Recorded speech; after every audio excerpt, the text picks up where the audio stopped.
Vous vous souvenez lorsque je vous ai dit que l'une de mes résolutions de 2024 c'était de faire baisser ma pile à lire? Bon bah oubliez, cette phrase n'a jamais existé. Bonjour à tous et bienvenue dans cette nouvelle vidéo. Alors si vous êtes là, c'est que vous avez vu le titre, la miniature, et que par conséquent vous savez quel va être le sujet du jour. Oui mesdames et messieurs, alors que je criais jusqu'à il y a encore pas si longtemps haut et fort que je voulais faire baisser cette pile à lire en 2024, eh bien il s'avère que mon karma, le cosmos ou je ne sais qui en a décidé autrement parce que le fait est qu'aujourd'hui je vais tourner, je pense sans aucun doute possible, le plus gros book haul de cette chaîne. Depuis l'ouverture, il y a de ça 6 ou 7 ans. Ah oui, là niveau dérapage, j'y suis allée à fond les ballons, on va dire. Bon après, pour être tout à fait honnête, cet énorme book haul n'est pas seulement dû à mes envies incontrôlables de lecture, loin de là, puisque, pour rappel, j'avais eu à mon anniversaire, donc au mois de juillet, une grosse carte cadeau Cultura, ce qui a du coup motivé pas mal des achats que je vais vous présenter aujourd'hui.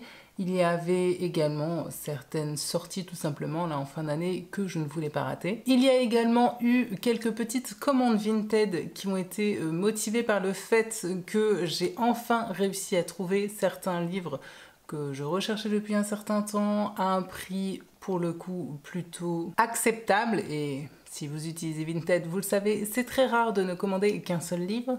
Et puis enfin, il y a également eu mon expérience avec Recycle-Livre, normalement vous aurez déjà vu la vidéo, suite à laquelle donc, étant donné que certains livres ne me convenaient pas du tout, j'ai eu tout simplement un bon d'achat réutilisé sur le site. Et donc, par conséquent, j'ai dû recommander des livres. Bref, tout ça fait donc que j'étais arrivée à, je crois, 35 livres. Le truc complètement déconnant. Alors, certains de ces livres ne seront pas présents dans ce book haul parce que je vous les ai déjà présentés lors de ma pile à lire du Black November. Mais malgré tout, on reste sur une bonne trentaine de bouquins. Autant dire que ce book haul va être divisé en 2 vidéos, sinon ce serait beaucoup trop long pour vous comme pour moi. Donc aujourd'hui on va déjà se concentrer sur une première pile qui est là juste à côté de moi, qui compte pas moins de 17 livres.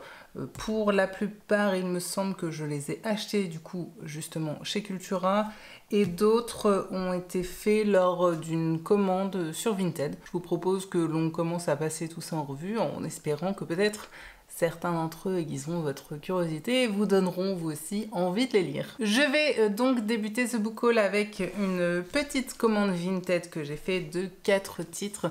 Commande qui à la base était passée pour le titre Double Amnésie de Céline Dangean aux éditions Pocket. Vous allez voir, je pense, dans ces 2 vidéos book haul, passer pas mal de romans de Céline Dangean parce que à ce jour, j'en ai lu 3 d'elle et c'est une auteure que j'aime vraiment de plus en plus. Et par conséquent, m'a pris l'envie, sans grande surprise, de lire toute sa bibliographie, ce qui est souvent le cas lorsque un auteur comme ça me plaît. Généralement, mon côté un petit peu psychorigide, un petit peu poké fait que j'ai très envie de lire à chaque fois toute la bibliographie de l'auteur en question. Ce sera donc, je l'espère, le cas avec Céline Dangean, qui heureusement à ce jour n'a pas encore écrit pléthore de romans, et c'est tant mieux pour moi et pour ma pile à lire. Ce roman est le 3e tome d'une saga policière autour du personnage d'Héloïse Bouquet, saga dont à ce jour je n'ai lu que le 4e et dernier tome. Autant dire donc que celui-ci ne sera pas lu tout de suite puisque je vais essayer de reprendre les choses dans un ordre tout à fait normal et logique en lisant donc le tome 1, le tome 2 et ensuite le tome 3. Mais je vais tout de même vous faire un petit pitch de l'histoire puisque l'enquête de chaque tome est complètement dissocié des autres tomes. Donc dans ce tome 3, on va suivre apparemment 2 femmes. D'un côté, une mère de famille qui a tué son mari durant son sommeil et qui refuse d'expliquer pourquoi. Et de l'autre, une femme qui se sent un petit peu épiée depuis un certain temps. Alors, vu le titre, j'imagine qu'on va être sur, bien sûr, la thématique de la mémoire, de la perte de mémoire, peut-être des faux souvenirs, etc.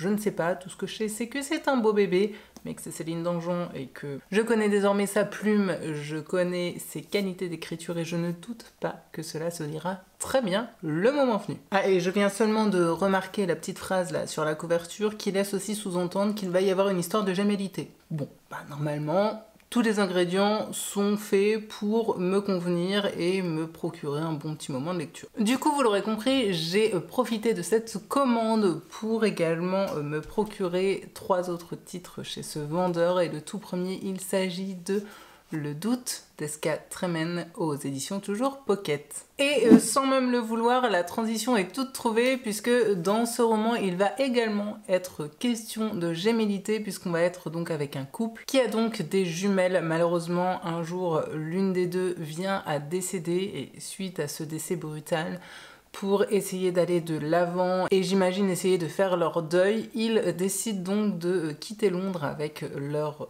fille survivante, de partir s'installer sur les îles de Skye et une fois arrivés sur les lieux, la jumelle restante va commencer à avoir un comportement assez étrange, affirmant qu'elle n'est pas la jumelle qu'il pensait, mais celle qui est supposément décédée. Bon bah ma foi, une ambiance j'imagine un peu brumeuse, solitaire, huis clos sur une île écossaise avec une histoire de potentielle jumelle qui ne serait pas celle qu'elle prétend être.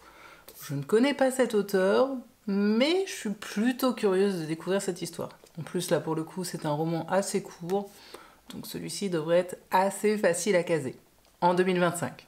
Parce que clairement avant, je doute d'avoir le temps de le lire. Et si vous l'avez lu, n'hésitez surtout pas à me dire ce que vous en avez pensé parce que j'ai vaguement le souvenir d'en avoir entendu de plutôt bons retours.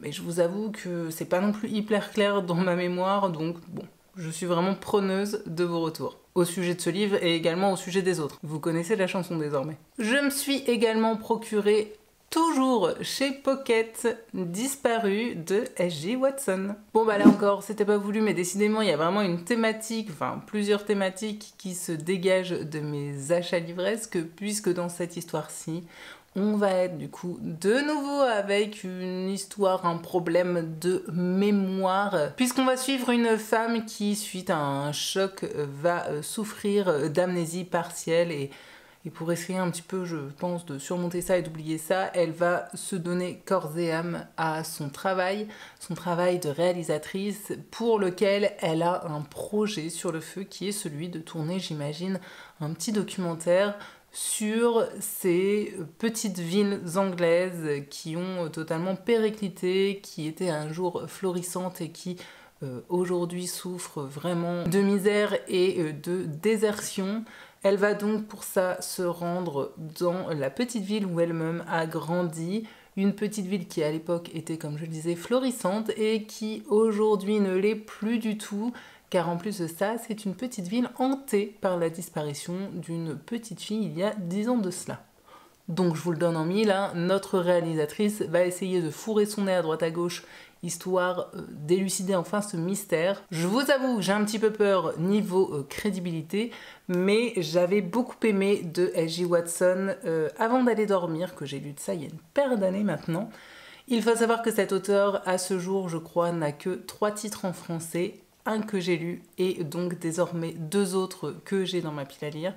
Donc là encore, si je me mets un petit coup de pied aux fesses, il y a moyen que je boucle assez rapidement toute sa bibliographie disponible. Et enfin, le 4e achat de cette commande, là encore, servira à avancer dans la découverte de la bibliographie d'un auteur que j'ai déjà lu, que globalement j'aime assez bien, car je me suis procuré Les Chiens de Détroit de Jérôme Loubry aux éditions Le Livre de Poche de Jérôme Loubry. Je commence à avoir lu pas mal de ses livres et celui-ci, si je ne dis pas de bêtises, il me semble que c'est son premier roman. Et là encore, sans le vouloir, on a une transition parfaite avec le roman précédent puisqu'on va de nouveau se trouver au sein d'une ville qui était florissante et qui a totalement périclité, puisque le décor de cette histoire n'est ni plus ni moins que la ville de Détroit aux États-Unis, dans laquelle on va donc suivre une flic qui un jour vient arrêter chez lui un tueur d'enfants. Elle débarque donc avec toute son escouade de la police en se disant qu'il allait faire de la résistance, voire avoir envie de se barrer.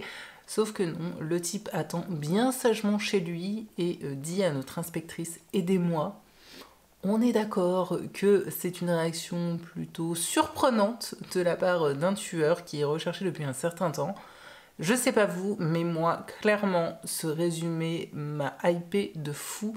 En plus de ça, c'est un roman très court et j'ai vraiment entendu de très très bons retours sur ce titre-ci. D'ailleurs, certains disent que c'est le meilleur de Jérôme Loubry. C'était son premier, mais ça reste son meilleur. Donc, entre cette histoire, ma foi, assez intrigante, ainsi que l'ambiance de la ville de Détroit, dont j'espère que l'auteur nous dépeindra un petit peu toutes les facettes, je vous avoue que celui-ci, il y a des chances pour qu'il y passe avant la fin de l'année. Et ensuite, je pense que tous les titres suivants ont été acquis dans mon magasin Cultura. Pour autant, vous le verrez, tous ne sont pas neufs. Parce que je ne sais pas comment ça se passe par chez vous, mais par chez moi, le magasin Cultura fait de plus en plus aussi d'offres d'occasion. Je trouve ça vraiment super. Donc vous allez le voir, il y a quand même pas mal de neufs, mais il y a aussi quelques livres d'occasion qui proviennent du coup également de chez Cultura. J'ai juste un doute là sur un titre. Je ne suis plus certaine de l'avoir acheté. En neuf, ça m'étonnerait, mais je ne vois pas la petite étiquette occasion. Peut-être que c'était une commande Vinted, je ne sais plus. Soit, je vous propose donc que l'on commence du coup par celui-ci et ce livre en question. Il s'agit de La lisière de Nico Takian aux éditions Le Livre de Poche. Il s'agit donc d'un one-shot de Nico Takian dans lequel on va se trouver avec une femme qui est dans la voiture avec son mari et son fils. Tout se passe bien jusqu'au moment où ils entendent une sorte de choc sous la voiture. Du coup, le mari s'arrête, il descend avec le fils pour aller voir un petit peu ce qu'il en est, sauf qu'au bout de quelques minutes, la femme ne les entend plus, elle commence à s'inquiéter, alors elle descend elle-même de voiture et se retrouve ni plus ni moins que nez à nez avec un mec tenant une hache à la main. Suite à cette rencontre incongrue, la petite dame se met donc à courir à fond les ballons sur la route. Elle tombe pratiquement nez à nez avec un camion que bien sûr elle arrête, camion qui la mène à la gendarmerie. Sauf que lorsque la police ou les gendarmes reviennent sur les lieux, il n'y a aucune trace ni de la voiture, ni du mari, ni du fils. La voiture sera retrouvée plus tard, mais vide. Qu'est-il donc arrivé? Vous vous en doutez, c'est tout le but et le mystère de cette histoire. Alors Nico Takian, là encore, c'est un auteur que j'ai pas mal lu à ce jour. Ce ne sont jamais, je pense, des coups de cœur, même si certains ont tout de même été de belles réussites pour ma part. Mais c'est vrai que lorsque je me lance dans un de ces titres, je sais pertinemment dans quoi justement je m'engage. Je sais que c'est du thriller français, parfois un peu invraisemblable, mais hyper page-turner, donc c'est exactement dans cette optique que je l'ai acheté. Lorsque j'aurai peut-être un petit coup de mou dans mes lectures et que j'aurai envie d'une lecture hyper entraînante, divertissante et en même temps avec cette petite dose de suspense qui me fera frissonner et qui fera surtout surchauffer mes méninges, je suis donc ravie qu'il ait rejoint ma pile à lire, même si elle était déjà bien assez conséquente comme ça. Je me suis également procuré chez Cultura Celle qui brûle de Paula Hawkins aux éditions Pocket. Dans cette histoire, on va principalement suivre 3 femmes, ce qui n'est pas rare chez Paula Hawkins. C'est vrai que c'est une auteure qui écrit énormément sur des histoires de femmes et personnellement, c'est quelque chose que j'apprécie. Ici, 3 femmes qui chacune vont être potentiellement responsables du meurtre d'un homme qui va être donc retrouvé mort sur sa péniche. Chacune le connaissait, avait un lien avec cette victime et surtout chacune a vécu une injustice qui a totalement détruit sa vie. Donc chacune avait comme ça potentiellement une bonne raison de le tuer. Chacune était animée d'une énorme colère qui ne demandait qu'à exploser. Alors laquelle des 3 est responsable? Si d'ailleurs c'est l'une des 3, je ne sais pas. Ça va donc être tout le mystère et le plot de cette histoire. Bon bah Paula Hawkins, moi perso, j'avais adoré La fille du train, j'avais aussi beaucoup aimé Au fond de l'eau. J'ai cru comprendre que depuis, c'était pas ouf, mais ça reste une auteure, je ne sais pas pourquoi, à laquelle je reste assez attachée. Peut-être parce qu'elle écrit des romans qui se déroulent en Angleterre. Et aussi, comme je le disais, des histoires de femmes. Toujours est-il que j'aurais potentiellement lu, lorsque vous verrez cette vidéo, Angle mort, puisque je l'ai donc mis dans ma pile à lire du Black November. Et il me restera donc celui-ci également, et je crois que là encore je serai à jour avec tous les titres de cet auteur sortis en français. Hormis le tout dernier qui vient de sortir en grand format, en tout cas ces derniers mois, et qui apparemment est une grosse bouse. C'est engageant pour la suite. Ensuite, grâce à cette très belle carte cadeau, je me suis procuré 2 titres dont je savais pertinemment que je ne pouvais passer à côté. Là encore, ça me permettra d'être à jour dans tous les romans sortis de l'auteur. Un auteur que j'adore, que j'ai découvert assez récemment, mais vraiment je suis tombée sous le charme de sa plume. Et depuis, j'ai une obsession, c'est de lire tous ses écrits. Ce sera donc rapidement chose faite, puisque je me suis également procuré, tout d'abord, Je me suis tue de Mathieu Ménégo aux éditions Le Cercle Point. Alors, malgré ma petite déconvenue que j'ai pu avoir avec la toute fin de Femme en colère, je vous en ai parlé dans un vlog, il n'en reste pas moins que j'adore cet auteur. Je trouve qu'il propose vraiment des histoires incroyables qui à chaque fois vont s'attaquer à des thématiques sociales et sociétales hyper importantes, souvent tabous, et je sais pas, ouais, vraiment, je trouve que cet auteur a quelque chose, un petit truc en plus, et j'adore jusque-là tout ce qu'il a pu me proposer. Donc, sans aucune surprise, je voulais tout lire de lui. Je me suis donc enfin procuré celui-ci. Il me semble que là encore, c'est le tout premier qu'il est sorti. Et c'est généralement le titre dont on parle le plus à son sujet. Le résumé est assez énigmatique et c'est parfait parce que j'adore rentrer dans les histoires de Mathieu Ménégo sans quasiment rien en savoir et me laisser porter au fil des pages. On va être avec une femme qui un soir va rentrer après un resto chez elle. J'imagine qu'elle va peut-être faire une mauvaise rencontre et qu'elle va passer tour à tour de victime à criminel, qu'elle va se retrouver en prison.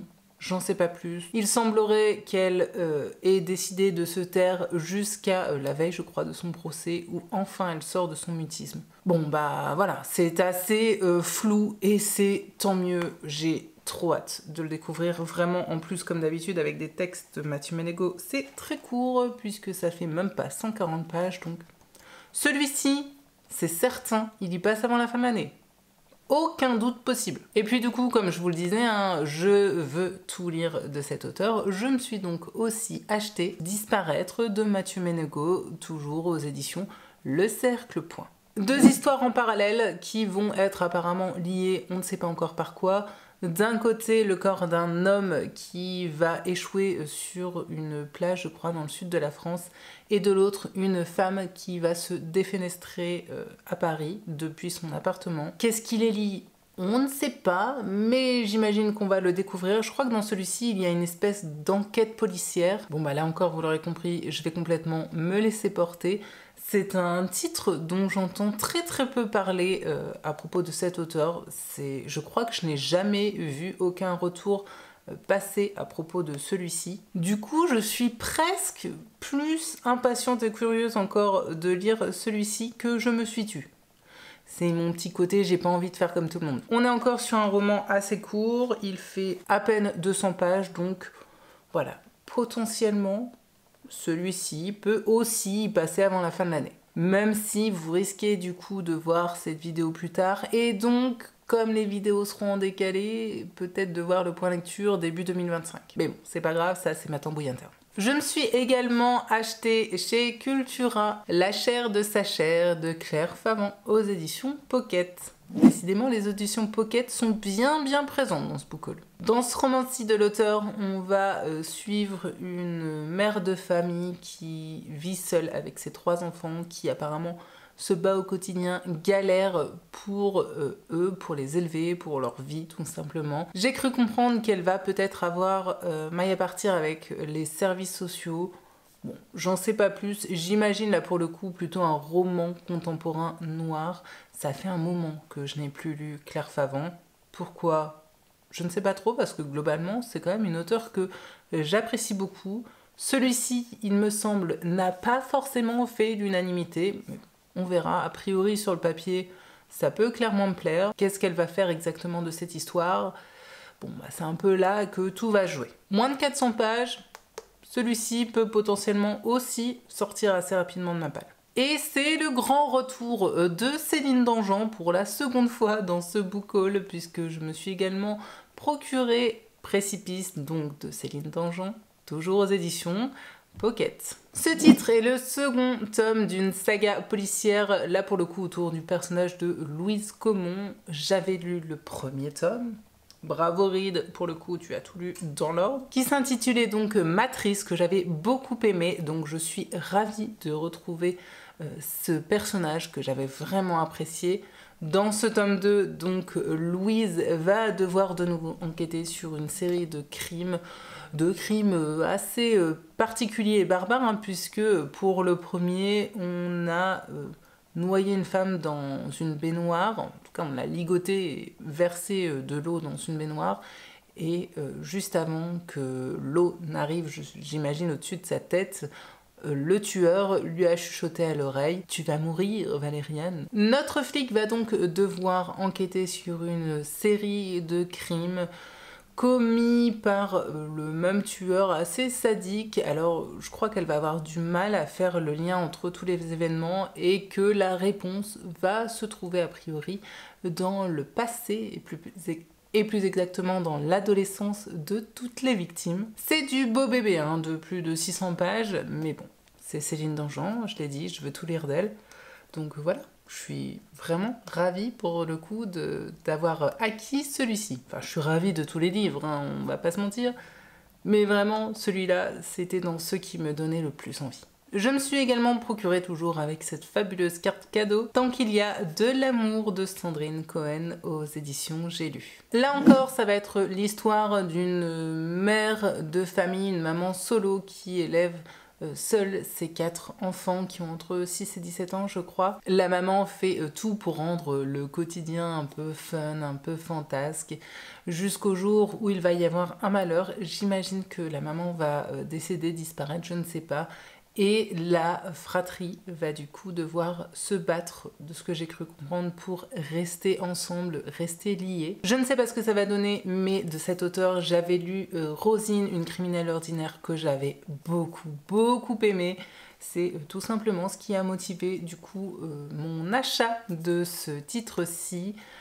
Je crois que d'ailleurs Sandrine Cohen à ce jour n'a sorti que 2 titres, donc là encore, je serai à jour dans la bibliographie de l'auteur. Et ouais, si elle fait un aussi bon taf qu'avec Rosine, très clairement, celui-ci peut être excellent.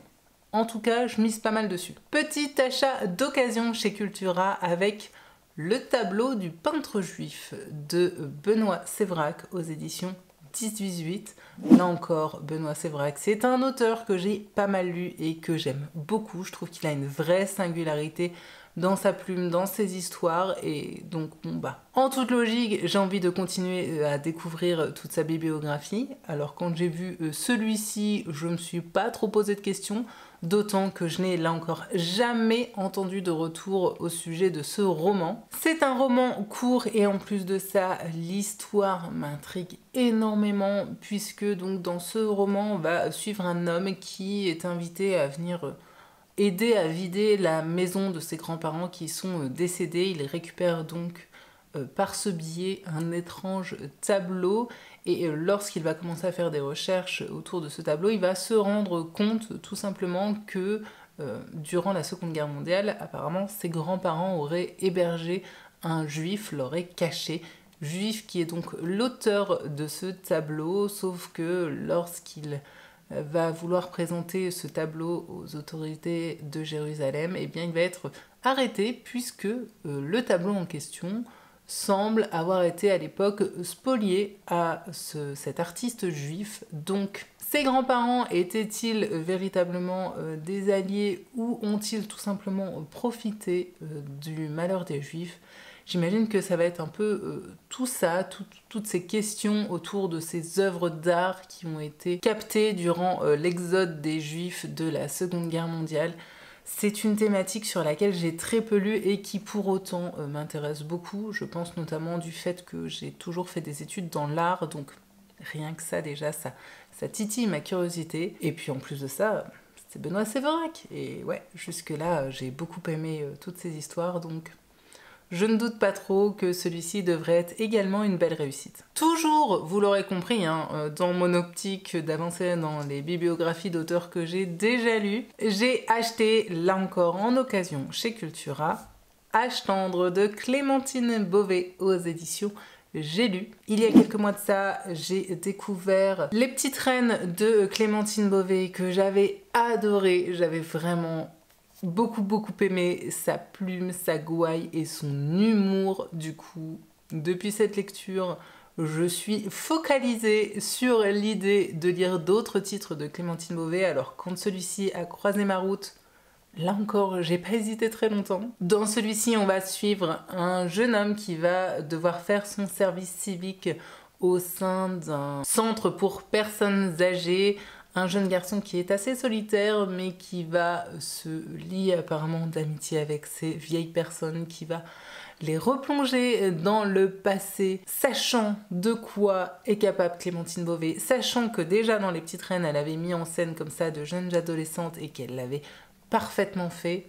J'espère vraiment que celui-ci sera également une totale réussite, qu'il me fasse rire, qu'il me fasse sourire, qu'il me procure de belles émotions, c'est tout ce que j'en attends. Ça pour moi, c'est typiquement le genre de titre que je vais sortir, vous savez, quand vous êtes dans une période un peu down, un petit coup de mou, vous n'avez pas forcément trop le moral.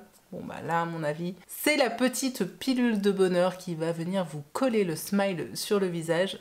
J'espère que je ne m'avance pas trop, mais de ce que j'ai pu en entendre et connaissant désormais, je vous dis, la plume de l'auteur, j'ai bon espoir qu'on soit vraiment sur une histoire de cet acabit. Le livre suivant, c'est vraiment l'un de ceux qui m'a fait foncer littéralement chez Cultura. Il ne vous surprendra absolument pas.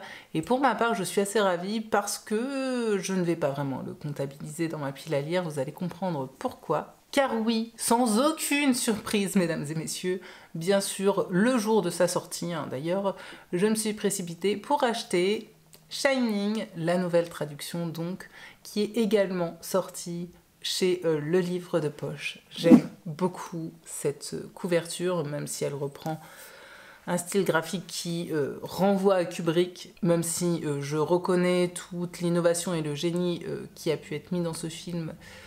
Je ne suis pas forcément la plus grande des fans du film Shining, soit. Donc si vous ne le saviez pas, je crois que c'était Gisèle Attès qui avait sorti une nouvelle traduction de Shining, il y a de ça du coup un an et demi, quelque chose comme ça. Puisque la précédente édition avait été tronquée de, je ne sais plus si c'est 10 ou 20% du texte.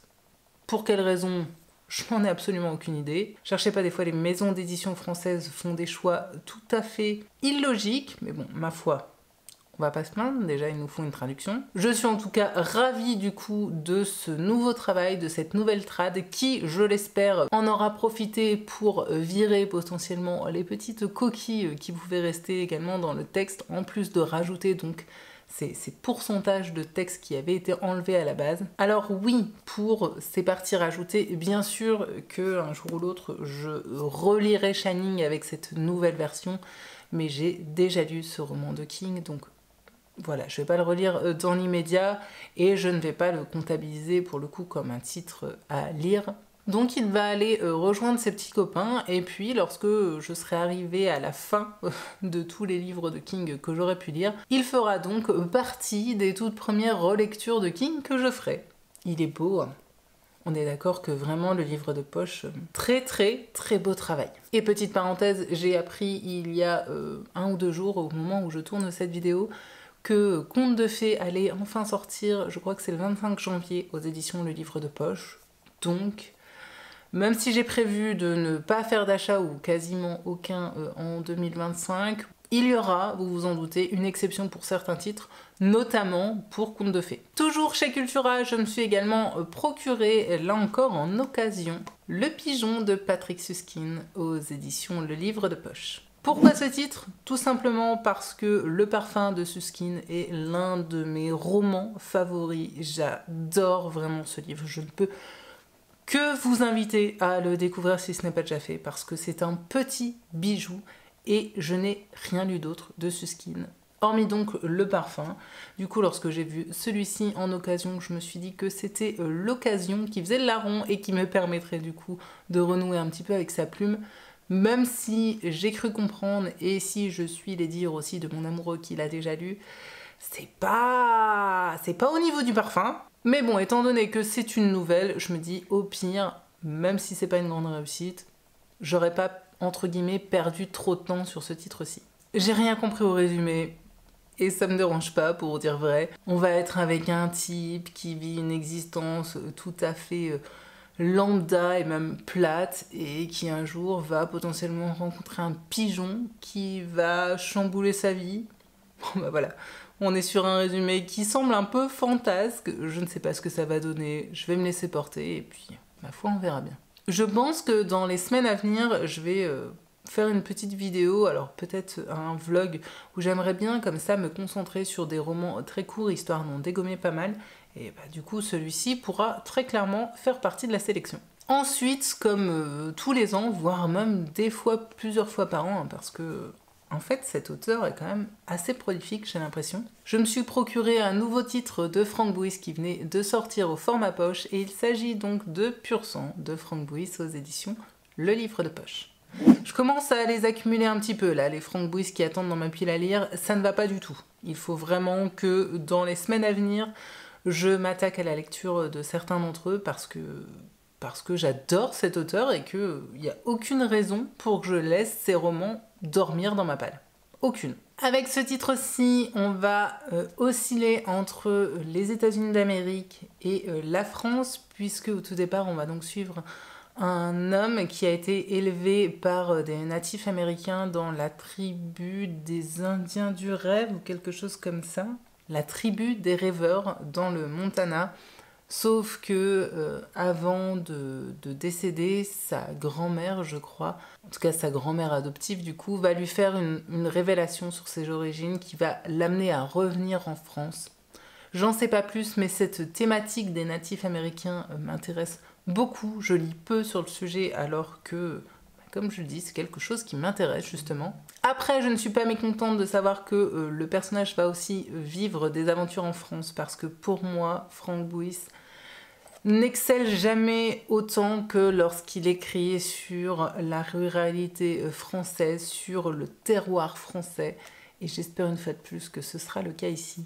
Là encore, c'est un roman assez court, hein. Je pense d'ailleurs que c'est le plus court que j'ai de lui dans ma palle. Ouais, ça fait même pas 250 pages, donc celui-ci, à mon avis, il y passe là encore rapidement. Et enfin, encore et toujours, pour avancer dans une bibliographie, je pense que dans la sélection du jour, ah si, à part le S4MN, il n'y a aucun auteur que je vais découvrir. Ce ne sont que des auteurs que j'ai déjà lus et dont j'ai envie de continuer à découvrir les écrits. Et donc le dernier de la sélection du jour, il s'agit de Le Grand Monde de Pierre Lemaitre aux éditions Le Livre de Poche. Là encore, j'ai rien compris au résumé et c'est pas grave. Tout ce que je peux vous dire, c'est que ce titre apparemment est un espèce de roman fleuve qui va se concentrer sur la famille Pelletier durant les 30 Glorieuses. D'ailleurs, c'est le premier tome d'une saga que l'auteur va consacrer aux 30 Glorieuses. C'est une période, pareil, sur laquelle j'ai l'impression de très peu lire. Donc c'est parfait. Là pour le coup je suis assez ravie que ce soit un pavé, parce que je me dis que si on se trouve avec une saga familiale, j'ai envie que les différents protagonistes soient bien développés, que les événements prennent leur temps.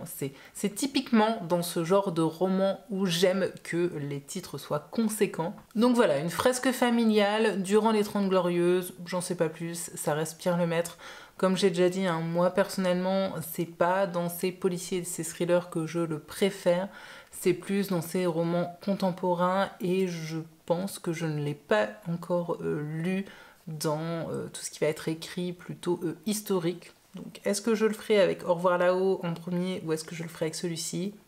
Je ne sais pas encore, mais là encore, lorsque je l'ai vu dans mon Cultura, en plus de ça, en occasion, alors qu'il est franchement dans un état neuf, je me suis dit que c'était un signe et qu'il devait repartir avec moi. Et là encore, c'est un titre dont je n'ai jamais entendu ni lu, je pense, de retour et de critique à son sujet.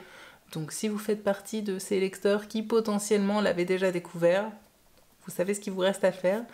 Dites-moi en commentaire vraiment ce que vous en avez pensé. Parce que je vous l'ai déjà dit, hein, le problème de cette pile à lire qui déborde, ce n'est pas tant qu'elle déborde, même si, bon, au bout d'un moment, il ne va plus y avoir de place chez moi, c'est aussi et surtout parce que du coup, j'ai beaucoup trop de titres qui me donnent envie et que j'ai toujours beaucoup de mal à faire un choix. C'est un peu comme quand vous allez devant un buffet, un mariage ou autre, et que tous les plats ont l'air excellents, et que vous restez planté devant parce que du coup, vous ne savez pas quoi choisir. C'est exactement pareil. Et oui, les livres et la bouffe sont à peu près au même niveau dans ma vie. En tout cas, au même niveau d'importance. C'est donc ainsi que je vais clôturer la première partie de cet énorme book haul parce que je commence à ne plus avoir de salive, donc je vais faire une petite pause, accrocher mes cheveux, me rafraîchir, manger un truc et je pense que je tournerai la suite dans la foulée, mais pour vous, ce sera l'objet d'une autre vidéo qui arrivera plus tard sur la chaîne quand je ne sais pas, tout va dépendre, comme je disais, hein, de la programmation et des vidéos que je vais avoir à tourner ou pas. En tout cas, sachez qu'il y a encore une bonne quinzaine d'ouvrages qui vous attendent dans une prochaine vidéo. Voilà, voilà. Non mais je vous ai dit, là vraiment, c'est la débandade. Ça se dit encore, ça? Je pense que je vais passer pour une vieille boumeuse. Bref, j'espère en tout cas que cette vidéo vous aura plu, vous aura diverti et surtout vous aura donné des idées de lecture. Et puis, vous le savez, comme d'habitude, moi je vous donne rendez-vous prochainement sur la chaîne. Pour quelle vidéo, je n'en ai aucune idée, mais je serai au rendez-vous, en tout cas, comme je le disais, au moins jusque fin 2024. Je vais essayer de continuer à rester présente ici. Et jusqu'à la prochaine, donc comme d'habitude, je vous souhaite paix, amour et littérature dans vos cœurs. Bye!